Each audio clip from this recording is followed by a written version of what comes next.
के बारे में क्या बताया, ऐसी प्रॉपर्टी होती हैं जो क्या करती हैं, नंबर ऑफ सल्यूट पार्टिकल के ऊपर डिपेंड करती हैं। कल को आपको मैं आपका टेस्ट लूँ, आप लोगों ने क्या लिखना है, जो अभी पढ़ाया अभी ही प्रिपेयर हो जाना चाहिए आप लोगों को। आपने लिखना है दोस्त property which depend upon the number of mole of solute particle के ऊपर जो डिपेंड करती है उनको बोलते हैं कोलिगेटिव प्रॉपर्टी। इनको हम डेमोक्रेटिक प्रॉपर्टी भी बोलते हैं, पूछूंगा मैं अभी, ठीक है। इनको हम क्या बोलते हैं, डेमोक्रेटिक प्रॉपर्टी बोलते हैं, क्योंकि जैसे डेमोक्रेसी में हम क्या करते हैं, नंबर ऑफ वोटर को काउंट करते हैं इररिस्पेक्टिव ऑफ देयर क्या नेचर, ऐसे जहाँ पे क्या करते हैं हम वो सल्यूट पार्टिकल को काउंट करते हैं। कहते हैं कोलिगेटिव प्रॉपर्टी हमारे पास 4 किस्म की हैं। एक है हमारे पास relative lowering in vapour pressure, elevation, depression and osmotic pressure. पहले मैंने ली है, पेपर में क्वेश्चन आता है कि explain RLBP why using colligative property and determine its molar mass of non volatile solute. ठीक है, इस तरह से क्वेश्चन के स्टेप बने होते हैं, फिर जाके 5 नंबर क्वेश्चन पेपर में आता है। सीधा उन्होंने RLBP लिखा होता है। कई बार उन्होंने RLBP के साथ पूछा होता है कि प्रूव दैट करो कि ये कोलिगेटिव प्रॉपर्टी है या नहीं है। तो उसके लिए मैंने बताया कि जब ऐसा आपको करना होगा, आपको कोलिगेटिव प्रॉपर्टी को किसके ऊपर डिपेंड करवाना है, number of mole of solute के ऊपर डिपेंड करवाना है। ये कल भी आपने याद रखना है, number of mole of solute. अभी जहां पे मोल फ्रैक्शन का फॉर्मूला जहां पे NB upon Na plus NB था, उसको हमने Na प्लस NB को क्या लिखा, हमने Na लिखा। ये क्यों लिखा, क्योंकि सोल्यूशन क्या था, ये डाइल्यूट। डाइल्यूट के केस में आपने याद रखना है पानी बहुत ज्यादा होता है, सॉल्वेंट बहुत ज्यादा है, तो उसके कंपैरिजन में NB क्या होंगे, बिल्कुल कम। तो उसको आप क्या कर सकते हो, जहां पे इग्नोर कर सकते हो तो Na आएगा। फिर हमारे पास ये एक्सप्रेशन बना है, जब आपको मोलर मास निकालना होगा तो नंबर ऑफ मोल के फॉर्मूले आप लोगों को मैंने सिखाए हैं, क्या होते हैं, गिवन वेट पान मोलर मास, गिवन वेट पान मोलर मास फार्मूले होते हैं। पता है कि नहीं पता है, पता है। मोल फ्रैक्शन का फार्मूला अरुण क्या लिखा था यहाँ पे, बताना मेरे को। मोल फ्रैक्शन का फार्मूला जहां पे क्या लिखा था, NB लिखा था, और क्या था मोल फ्रैक्शन का formula, number of solute plus number of solvent.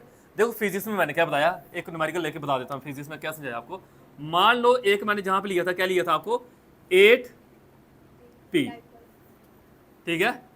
जहां पे हमारे पास क्या है, ये मान लेते हैं ये डाइपोल ऊपर की तरफ है, ये डाइपोल कहां पे है, नीचे की तरफ है। ये इधर डिस्टेंस कितना R, जहां डिस्टेंस क्या है R, जहां पे आप लोगों ने क्या निकालना था, इलेक्ट्रिक फील्ड की वैल्यू को निकालना था। तो आपने क्या पढ़ा, आपने पढ़ा कि डाइपोल के आगे जो लाइन क्या है, परपेंडिकुलर है, तो जाने की इलेक्ट्रिक फील्ड क्या आनी है, इसके अपोजिट आनी है। इसके अकॉर्डिंग इलेक्ट्रिक फील्ड E1 लिखी हमने।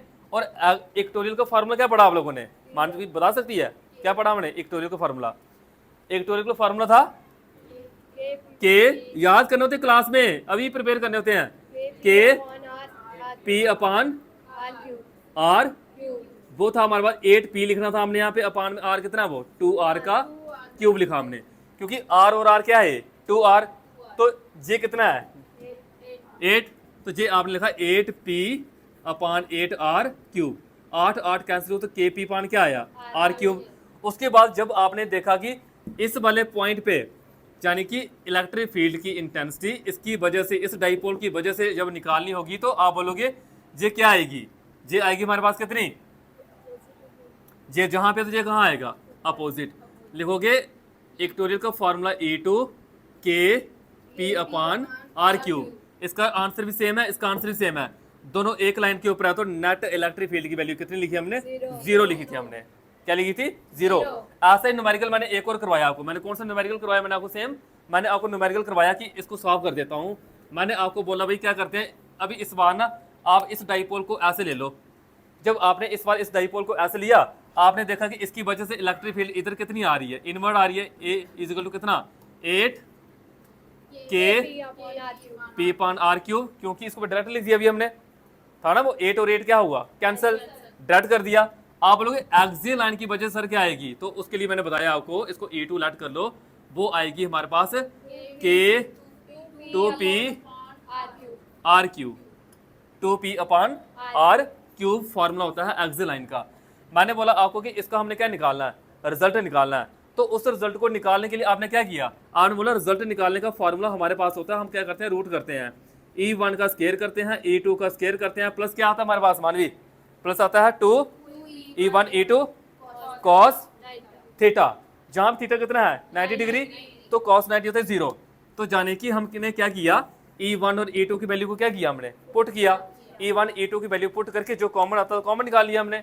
फिर मैंने बोला कि अगर मान लेते हैं एक आपके पास एक्सियल लाइन है, एक आपके पास इक्वेटोरियल लाइन है, और आपको पता है एक्सियल की जो डायरेक्शन होती है वो इस तरफ होती है as per the dipole moment, और इक्वेटोरियल की जो डायरेक्शन होती है as per the dipole moment वो क्या होती है, अपोजिट। सारा पढ़ा आप लोगों ने। तो जहां पे एक आगे एक पीछे, तो एंगल कितना बनता है यहाँ पे 180 डिग्री का एंगल बनता है, जो मैंने आप लोगों को समझाया। फिर कौन सा क्वेश्चन किया हमने, एक क्वेश्चन और किया हमने, कौन सा क्वेश्चन